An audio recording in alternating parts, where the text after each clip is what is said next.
تخيل كده في وقت من الأوقات لو كان في لاعب عليه سبوت في العالم كله كان لازم يعدي من هنا، من الدوري الإيطالي، المكان اللي النجوم بتروح له عشان تتحدى نفسها، المكان اللي الدفاع فيه كان أصعب من أي حاجة تانية، المكان اللي النجاح فيه شهادة معتمدة إنك خلاص في التوب ليفل. في الزمن ده إيطاليا هي مركز الكرة في العالم، ملاعب مليانة، مدربين بيصدروا التكتيك للعالم، أندية بتوصل نهائيات أوروبا كل سنة. دلوقتي بقى نجوم بتمشي بدل ما تيجي، منتخب بيفشل يتأهل لكأس العالم مرتين ورا بعض، والناس بتسأل سؤال واحد: هو الكالتشيو مات؟ إزاي الدوري كان فيه ميلان، إنتر، يوفي بيحكموا أوروبا يبقى بعد سنين بيحاولوا بس يرجعوا للمشهد؟ ازاي الامبراطوريه اللي كانت بتعلم العالم يعني ايه تكتيك تقع بالشكل ده؟ هل الموضوع كان فساد، فلوس، مؤامرات، ولا العالم جري قدامهم وهم فضلوا واقفين مكانهم؟ النهارده مش هنتكلم عن دوري بس، احنا هنحكي قصه سقوط امبراطوريه، قصه الكالتشيو من قمه المجد لحد السؤال اللي محدش عايز يسمعه: هل ممكن يرجع زي زمان ولا الجولدن ايرا خلصت خلاص؟ احنا دلوقتي بنتكلم في التسعينات، مش نوستالجيا وخلاص، احنا بنتكلم عن حقبه بالارقام. في الفتره من 90 ل 99 فرق الدوري الايطالي وصلت 7 نهائيات دوري ابطال اوروبا، 7 مرات في 10 سنين. تعالوا نبداهم من الاول. نهايه 92 سامبدوريا ضد برشلونه، لولا انهم قابلوا واحده من اقوى اجيال في تاريخ برشلونه كان عادي جدا ممكن يحققوا المعجزه، بس كومان والفاول التاريخي كان ليهم راي تاني. 93 بطوله مشبوهه ضد مارسيليا اللي كان اسمه مرتبط بفضيحه كبيره في فرنسا وقتها، واتسحب منه لقب الدوري الفرنسي فعلا، لكن اليويفا اكتفى بس انه يعاقبهم من المشاركه في دوري الابطال. تعال بقى نخش على 94 وميلان ضد برشلونه، النهائي التاني على التوالي، وبتثبت ان ايطاليا هي ملكه الكوره وبتكسب جيل ممتع من برشلونه 4-0 في اثينا. 95 كانت نهايه هيمنه ميلان على اوروبا، خساره من اياكس خلصت على الجيل التاريخي ده. وعشان تعرف قد ايه الكره الايطاليه كانت مسيطره، بعد ما خلصنا ستريك ميلان بدا بعدها على طول ستريك جديد لليوفي. 96 97 98 اللي للاسف برضه كان حظه وحش وما كسبش غير بطوله واحده من الثلاثه. الخلاصه بتاعتنا يعني في فتره كان النهائي شبه محجوز لايطاليا، وفي نفس الحقبه الكالتشيو كان بيضم 3/4 نجوم العالم وقتها. عندك جيل ميلان التاريخي طبعا، مالديني بقى، باريزي، كوستاكورتا، فان باستن، خوليت، وجورج ويا، دفاع يعتبر من اعظم خطوط الدفاع في التاريخ، وهجوم معاه 4 بالون دور. وعندك في اليوفي بقى ديل بييرو وزيدان وديشام وادجار ديفيدز. تخيل فريق بيوصل لنهائي 3 سنين ورا بعض، ده استقرار مرعب. انا مش قصدي ان انا اسمع اسماء، بس انت متخيل لو هتتكلم على انتر فانت عندك الظاهره وزانيتي وغيرهم كتير، واصلا رونالدو وقتها كان افضل لاعب في العالم واختار ايطاليا. هتقول لي ليه؟ عشان ده اعلى مستوى تنافسي وقتها. وبرضه معلش عشان نبين مدى قوه الدوري وقتها، كان عندك فريق زي بارما كان عنده بوفن وكانافارو وكريسبو. تخيل منتصف الجدول كان في فرق فيها اسماء بالمنظر ده، يعني 7 نهائيات ابطال اوروبا في عقد واحد، 3 القاب دوري ابطال، سيطره شبه كامله على كاس الاتحاد الاوروبي، اعلى نسب مشاهده في اوروبا وقتها، اعلى رواتب لعيبه في العالم. ايطاليا ما كانتش بس بتكسب، كانت بتتحكم في سوق الكوره. وكان في جمله مشهوره وقتها: لو نجحت في ايطاليا تبقى نجحت في الكوره. عشان هنا الدفاع اقوى من اي دوري، هنا المدرب يقراك قبل ما تستلم الكوره، هنا كل ماتش حرب تكتيكيه. الدوري الانجليزي وقتها لسه بيبني نفسه، الاسباني كان عنده لحظات، لكن المركز كان في الدوري الايطالي. ايطاليا كانت القمه في الوقت ده، بس مع الاسف كل قمه عاليه جدا السقوط منها بيبقى مؤلم اكتر. لو سألت أي لاعب في أوروبا في التسعينات إيه أصعب دوري لعبت فيه، غالبا هيقولك إيطاليا، مش عشان العنف ولا عشان التحكيم، لكن عشان هناك كل ماتش كان اختبار تكتيكي حقيقي. ففي الدوري الإيطالي المساحات كانت قليلة جدا، الفرق بتقفل كويس وكل لاعب عارف دوره بالملي. المهاجم ما كانش بيستلم الكرة وهو مرتاح، وصانع اللعب ما كانش عنده وقت يفكر، حتى الأظهرة كانت بتتحاسب على كل خطوة. وده مش صدفة، إيطاليا كان عندها مدرسة تدريب كاملة بتتعامل مع كرة القدم كعلم مش بس لعبة. أنظمة دفاع متطورة، تنظيم خطوط الفريق، ودراسة الخصم قبل الماتش بأيام. ومن هنا ظهر أسلوب زي الكاتيناتشو اللي ناس كتيرة كانت بتشوفه دفاعي بزيادة، بس الحقيقة إنه كان بيعتمد على الانضباط الدفاعي واللعب على أخطاء الخصم. ومع الوقت المدرب الإيطالي بقى مرجع في أوروبا، مدارس تكتيك اتبنت على أفكار ناس زي أريجو ساكي اللي قدم فكرة الضغط الجماعي وتنظيم المسافات بين الخطوط، وبعده فابيو كابيلو اللي كان بيعتمد على التوازن والانضباط الدفاعي ومعرفته ازاي يقتل الماتش تكتيكيا لما يحتاج، وبعدين مارشيلو ليبي اللي جمع بين الواقعية والقدرة على المنافسة في أوروبا. علشان كده كان في جملة بتتقال وقتها بين اللاعبين فعلا: اللي ينجح في إيطاليا يقدر ينجح في أي حتة في العالم، لأن الدوري هناك كان بيعلمك تلعب تحت ضغط، تفكر بسرعة، وتحترم التنظيم قبل الموهبة. ودي نقطة مهمة جدا، لأن قوة الدوري الإيطالي ما كانتش بس في النجوم أو الفلوس، لكنها كانت في شخصيته. ولما الشخصية دي بدأت تختفي مع السنين، الدوري ما فقدش بس مكانته، فقد الحاجة اللي كانت بتميزه عن العالم كله. بداية التسعينات كده الوضع كان مستقر في أوروبا زي ما الكل اتعود، الدوري الإيطالي مسيطر، الأندية الكبيرة بتكسب والنجوم بتروح للكالتشيو بشكل طبيعي، لكن التغير الكبير بقى ما جاش من ماتش، جه من لاعب مغمور في بلجيكا اسمه بوسمان، كان بيلعب لنادي صغير وعقده خلص، حب يروح لنادي تاني لكن النادي رفض يسيبه إلا مقابل مالي، رغم إن عقده أصلا خلص، يعني هو لاعب حر على الورق بس فعليا ما يقدرش يسيب النادي. بوسمان وقتها قرر يرفع قضية عشان يلعب، القضية أخدت سنين وهو خلال الفترة دي تقريبا خسر مسيرته كلها، لكن في 1995 محكمة العدل الأوروبية أصدرت حكم غير شكل الكرة في العالم، قالت أي لاعب في الاتحاد الأوروبي من حقه يروح لأي نادي بعد نهاية عقده من غير بقى ما ناديه القديم ياخد مقابل، وكمان تم إلغاء القيود على عدد اللعيبة الأوروبية في الفريق. القرار ده يبان طبيعي بالنسبة لك دلوقتي لكن في الحقيقة كان زلزال اقتصادي في الكورة، خلاص بقى اللاعب بقى عنده قوة تفاوض والأندية بقت لازم تدفع رواتب أعلى عشان تقنعه يوقع، والنجوم بقت تقدر تختار السوق الأفضل مش بس الدوري الأقوى، ومن هنا بدأ عصر جديد في الكرة الأوروبية. إنجلترا كانت أول حد يستفيد، الدوري هناك كان بيسوق لنفسه بشكل كبير جدا، والبث التلفزيوني بدأ يجيب فلوس كتير للدوري، فمع حرية انتقال اللعيبة دي الأندية الإنجليزية بدأت تجذب نجوم من كل أوروبا، مش لأنها الأقوى فنيا بس هم اللي معاهم الفلوس. أسبانيا بقى لعبتها بطريقة مختلفة، الأندية الكبيرة هناك فهمت إن النجم مش بس لاعب، ده مشروع تسويقي كامل، فبدأوا يجيبوا أسماء عالمية حتى لو هي في آخر أيامها عشان تبقى واجهة للدوري كله كده مش بس للنادي، وده خلى الليجا تتحول بسرعة لمنتج عالمي. إيطاليا كانت متعودة إن النجوم تيجي لها لوحدها، سمعة الدوري قوة المنافسة وتاريخه كانوا كفاية زمان، لكن بعد بوسمان المعادلة اتغيرت، اللاعب بقى بيسأل هو فين الفلوس الأكتر؟ فين السوق اللي هيخليني علامة تجارية؟ والأسئلة دي الدوري الإيطالي ما كانش مستعد يجاوب عليها. الأندية الإيطالية كانت لسه بتدير نفسها بعقلية التسعينات، في وقت السوق دخل حقبة جديدة خالص، والفرق التانية ما ظهرتش على طول في البطولات لكن ظهرت في حاجة أخطر في وجهة النجوم. مع الوقت بدأت الأسماء الكبيرة تبص لإنجلترا وأسبانيا كخيار أول وإيطاليا كخيار تاني، وده كان أول مرة لسنين طويلة الدوري الإيطالي بيفقد مركزه الطبيعي في القمة بسبب قرار قانوني واحد غير قواعد اللعبة كلها. ومن هنا بقى بدأت الإمبراطورية تخسر أهم سلاح عندها، قدرتها إنها تكون الوجهة الأولى في العالم. في 1980 انفجرت فضيحة مراهنات ضخمة اتعرفت باسم توتو نيرو. التحقيقات وقتها كشفت ان لعيبة وأندية في الدرجتين الأولى والثانية متورطين في التلاعب بنتائج ماتشات مقابل فلوس المراهنات. القضية ما كانتش صغيرة، وصلت لأن الميلان ولاتسيو هبطوا وعدد من اللعيبة توقفوا لفترات طويلة، منهم أسماء كبيرة زي باولو روسي اللي توقف سنتين قبل ما يرجع بعد كده ويكسب كأس العالم لإيطاليا. لكن الدوري كان قوي والفضيحة ما دمرتوش وقتها، لكن زرعت أول بذرة شك إن نتائج الدوري ده مش دايما هتبقى بريئة. وبعدها بسنين رجعت قضايا مراهنات تانية مش بنفس القوة لكن بنفس الفكرة. سماسرة بيربطوا لعيبة بشبكات مراهنات وكلام عن ماتشات بين قوسين مضمونة حتى لو ما كانش دايما في دليل قانوني واضح على الكلام ده، وده خلق جو عام إن الكرة الإيطالية في حد بيتحكم فيها من الخلفية بين التنافس النظيف والمصالح الشمال. وكان كمان في هناك علاقات معقدة بين الكورة والسياسة والاقتصاد في التسعينات وبداية الألفينات. كتير من الأندية الإيطالية كانت مملوكة لرجال أعمال كبار مش بس مستثمرين، شخصيات عندها نفوذ اقتصادي وإعلامي كبير جدا. نادي زي بارما مثلا كان مدعوم من شركة أغذية اسمها بارمالات، ولما الشركة انهارت ماليا في 2003 بعد فضيحة محاسبية ضخمة للشركة دي، النادي نفسه دخل في أزمة وجودية، ورئيس الشركة كاليستو تانزي اتحاكم بتهم احتيال مالي. والقضية كشفت قد إيه مصير أندية كاملة في إيطاليا كان مربوط بإمبراطوريات قايمة على غسيل الأموال. الوضع ما كانش مختلف في لاتسيو مثلا، النادي اللي كان مدعوم من مجموعة تشيريو الغذائية اللي انهارت هي كمان ماليا، ورئيسها سيرجيو كارنوتي اتورط في قضايا احتيال وتلاعب مالي هو كمان، وده كمان انعكس على النادي اللي اضطر يبيع نجومه علشان يكمل. وهنا الرسالة كانت واضحة، الكرة الإيطالية دي مش بس ملعب، دي جزء من شبكة مصالح اقتصادية كبيرة. غير الاقتصاد كان دايما في كلام حوالين النفوذ داخل الاتحاد والتحكيم، شخصيات إدارية قوية كان عندها علاقات واسعة في الكواليس، وكتير من الصحافة والجماهير كانوا بيتكلموا عن تأثيرهم في تعيين الحكام أو إدارة المسابقة من بابها. واحد من الأسماء اللي كانت دايما مثيرة للجدل في الفترة دي كان المدير الإداري القوي في يوفنتوس لوتشيانو موجي، الراجل اللي كان معروف بنفوذه الكبير في السوق والتحكيم وعلاقاته الواسعة داخل المؤسسات الرياضية. ما كانش فيه دليل مباشر وقتها على مخالفاته ومخالفات الناس اللي زيه، لكن وجود شخصيات بالنفوذ ده كان بيزود إحساس إن اللعبة ما بتتلعبش كلها في الملعب في إيطاليا. مع نهاية التسعينات وبداية الألفينات الصورة العامة بقت كده، فضايح مراهنات قديمة ما اتنستش، أندية مرتبطة برجال أعمال عندهم قضايا مالية، وفضايح دايمة عن نفوذ إداري وتحكيمي. بس ولا قضية من دول لوحدها كانت كفيلة إنها تهد الدوري، لكن كلهم مع بعض يخلقوا بيئة مليانة بالشكوك، والأهم يخلقوا إحساس إن في حاجة أكبر بتتكون في الظل في إيطاليا. ولما الانفجار ده حصل بعد كده الناس ما اتفاجئتش، لأن البذور كانت مزروعة من سنين في ملاعب جنة كرة القدم. احساس مكمل لحد دلوقتي، واحنا بنشوف في 2023 اتنين من ابرز لعيبه المنتخب الشباب ساندرو تونالي ونيكولو فاجولي واقعين في ادمان المراهنات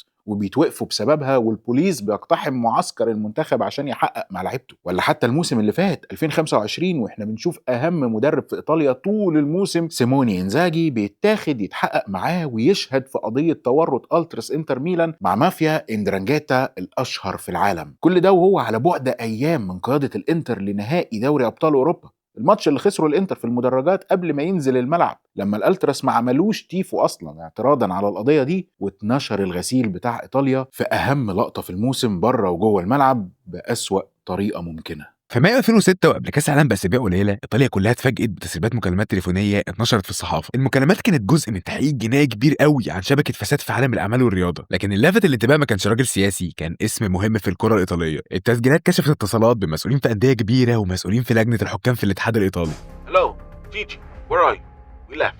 Oh, what kind of f***ing referee did you send us? وطبعا اشهر اسم ظهر وقتها كان المدير الرياضي في يوفنتوس اللي لسه ميدو متكلم عنه، لوتشيانو موجي. المكالمات على فكره ما كانتش بتقول صراحه يعني ان في ماتشات اتزورت، لكنها كانت بتوضح محاولات للتاثير على اختيار الحكام. I know, but McCody's goal was valid.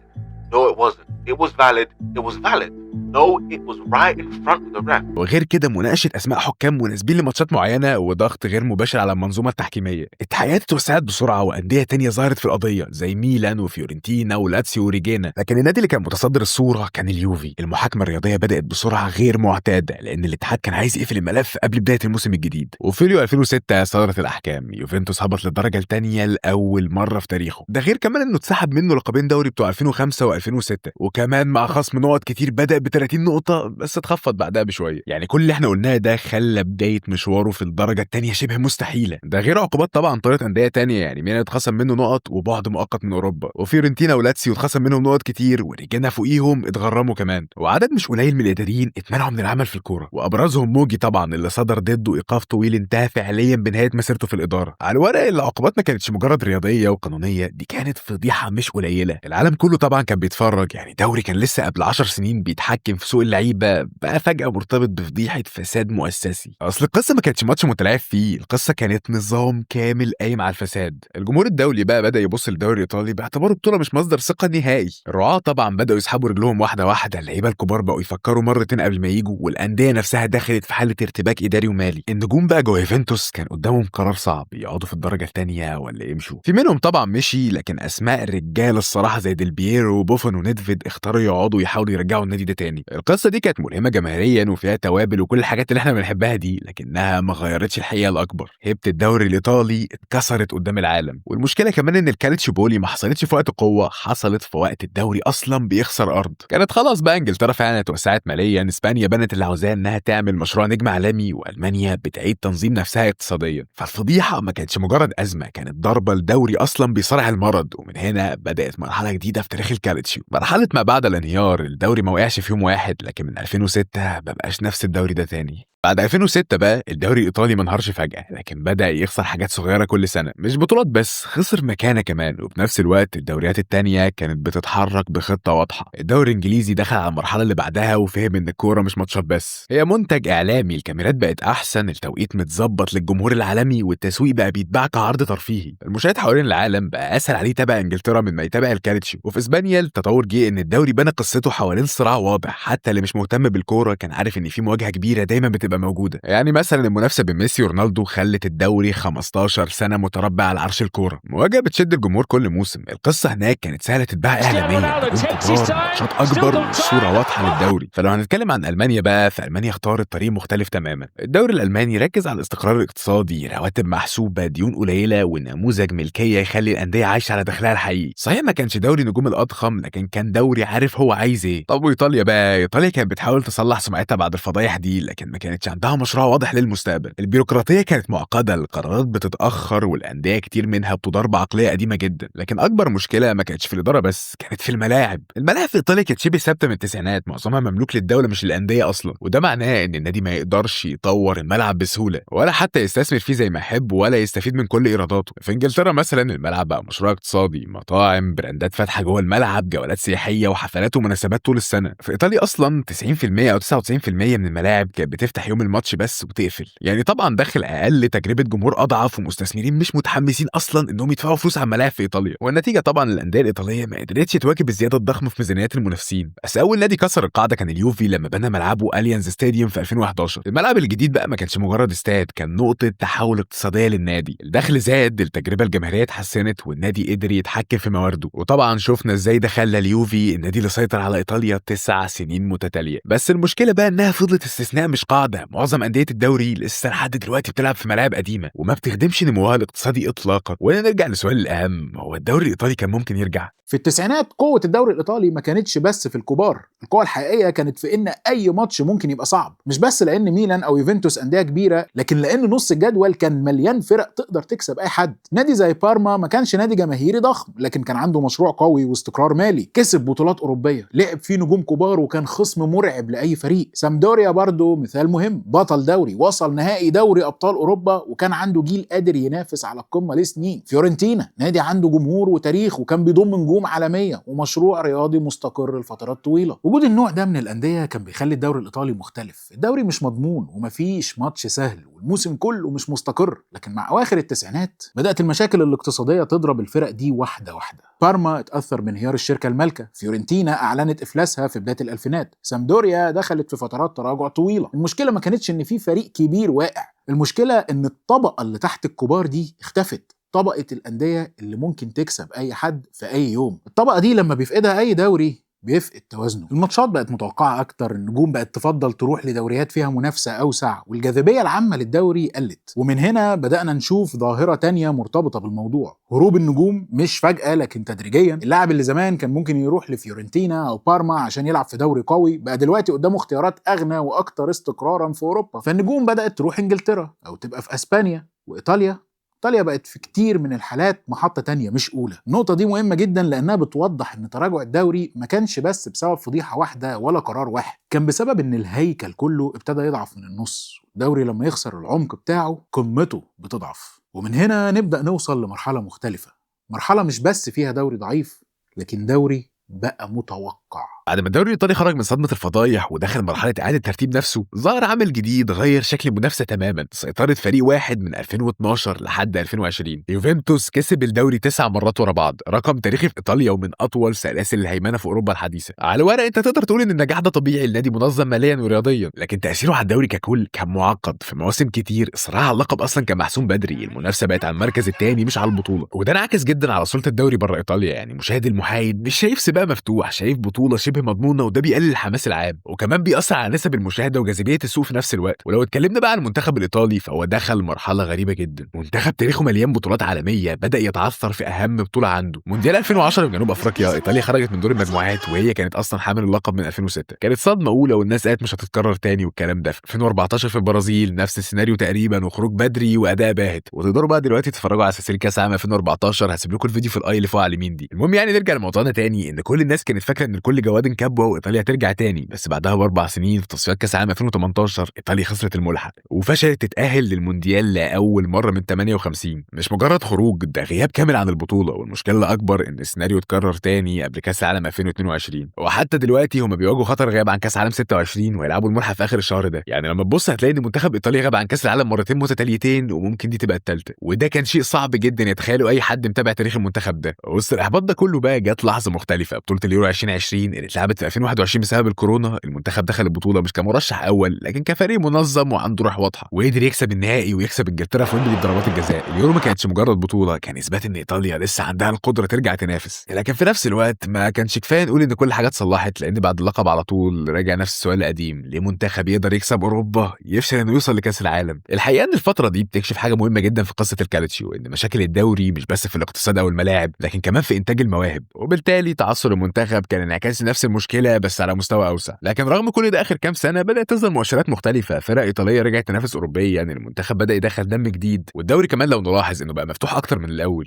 بعد سنين طويله جدا من الانهيار، الدوري الايطالي بدا يقول انا هنا. مش اشارات انفجار مفاجئ، لكن علامات حياه. في اوروبا مثلا بقينا نشوف فرق ايطاليه راجعه تنافس تاني. الانتر مثلا وصل نهائي دوري ابطال اوروبا 2023 وقدم بطوله محترمه جدا، لكن وقفت على اخر خطوه. و2025 كمان كان عامل بطوله قويه جدا، وخرج برشلونه في سيمي فاينل في ماتش لسه موجود في ذاكرة كل مشجع سواء بيشجع برشلونة أو الإنتر، بس خسر في النهائي بفضيحة قدام باريس. وميلان كان وصل سيمي فاينل بعد سنين غياب طويلة، وأول مرة نحس بهيمنة الميلان من سنين. ونابولي طبعا كسب الدوري بأسلوب ممتع مع سباليتي، وفريقه كان من أكتر الفرق اللي تعاطفنا معاها في الوطن العربي. وطبعا ما ينفعش ننسى تأثير فارس عوض معاهم السيزون ده كان عامل إزاي. اللاعب الالماني زيلينسكي، يا سلام لوبوتكا، يا سلام انكويسا يتقدم، انكويسا يا سلام نابولي، يا سلام نابولي، يا سلام نابولي. انتهى الكلام، انتهى الكلام. حتى أندية أقل تاريخيا زي أتلانتا بقت ضيف شبه دايم على البطولات الأوروبية، وبتعرف تغدت إزاي على كبار الفرق. وكمان قدر يحقق الدوري الأوروبي ضد ليفركوزن اللي ما خسرش ولا ماتش في الموسم وقتها. لما تسأل نفسك ده حصل إزاي، هو ده أكيد ما حصلش فجأة. في شغل إداري حصل في الخلفية، الملكية الأجنبية دخلت بقوة، مستثمرين أمريكان وأوروبيين اشتروا أندية كتير وبدأوا يديروها بعقل مش بعقلية رجل أعمال بيصرف فلوس وخلاص. بقى في تركيز بقى على حاجة زي الاستدامة المالية وتقليل الديون والاستثمارات في الأكاديميات والتسويق الرقمي والجمهور العالمي. صحيح ما عملوش ثورة ضخمة، لكن تغيير تدريجي يحسب لهم في طريقة التفكير. وفي الملعب كمان بدأت تتحرك ملفات كانت واقفة سنين. يوفنتوس طبعا سبق الكل بملعبه، ودلوقتي أندية تانية بتخطط لمشاريع جديدة. طبعا العملية بطيئة بسبب القوانين والبيروقراطية، لكن لأول مرة من سنين في اتجاه واضح للتغيير. فنيا الدوري نفسه بقى مفتوح أكتر. آخر سنين شفنا أبطال مختلفين، وصراع اللقب بقى ممتد لآخر الموسم أحيانا، مش محسوم دايما وبدري زي فترة الهيمنة بتاعت اليوفي. ودي حاجة مهمة جدا لصورة الدوري، لأن التنافس هو اللي بيرجع الاهتمام العالمي. لكن رغم كل المؤشرات الإيجابية دي، في سؤال كبير لسه مفتوح: هو اللي بيحصل ده رجوع حقيقي ولا مجرد موجة كويسة في دوري لسه عنده مشاكل كتير؟ لأن الفجوة المالية مع إنجلترا لسه ضخمة، والانتشار العالمي لسه أقل من الأسباني، ومشاريع الملاعب لسه في بدايتها. يعني ببساطة إيطاليا بدأت تتحرك لكن لسه ما وصلتش، وده يخلي اللحظة الحالية في الكالتشيو أغرب لحظة في القصة كلها. مش عصر سقوط واضح ومش عصر هيمنة برضو، دي لحظة انتقال، لحظة ممكن تتحول لبداية رجوع كبير أو تبقى آخر فرصة قبل ما الدوري يثبت في مكانه للأبد. في الآخر خالص بقى لو بصينا على الرحلة كلها هتلاقي إن الكرة في إيطاليا ما كانتش خط مستقيم، كانت فترات، مرة فوق جدا ومرة تحت بشكل مهين. في الأول كان في عصر الهيبة، الدوري الأقوى في العالم، النجوم بتتسابق عليه وأوروبا بتلف حوالين أندية زي ميلان وإنتر واليوفي. وقت كانت في إيطاليا بتفرض شكلها التكتيكي على اللعبة كلها. بعدها جه الانهيار البطيء، فضايح، اقتصاد بيتراجع، ملاعب قديمة واستثمار ضعيف. الدوري فضل عايش بالاسم والتاريخ، بس القوة بدأت تروح حتة حتة. بعد كده فترة الهيمنة الطويلة ليوفنتوس، بطولات متتالية حافظت على الاستقرار لكن في نفس الوقت خنقت المنافسة. الدوري بقى معروف بطله قبل ما يبدأ، والمنتخب كان مراية لنفس القصة، بطل عالم في 2006 وبعدها سنين تايه لحد ما وصلنا لصدمة انه ما تأهلش للمونديال مرتين. الاستثناء الوحيد كان يورو 2020 لما ايطاليا رجعت الروح شوية وخطفت بطولة اليورو بأسلوب مختلف وشخصية جديدة. دلوقتي احنا في مرحلة انتقالية، يعني فرق زي اتلانتا وانتر ونابولي بدأت تنافس اوروبيا تاني، مشاريع ملاعب بتظهر، الادارات بقت اهدى شوية، وفي احساس ان الكرة الايطالية بتتعلم من اخطائها اخيرا. بس هل ايطاليا عندها القدرة تفضل فوق؟ التاريخ بيقول ان الكرة الايطالية عمرها ما بتموت، لكن برضه عمرها ما بتسيبك مطمن. ويمكن ده سرها اصلا، انها دايما لعبة اعصاب حتى بره الملعب. في الاخر حابب اشكر ميدو شات كورة انكم معايا في الفيديو ده، وان شاء الله يكون الفيديو عجبكم.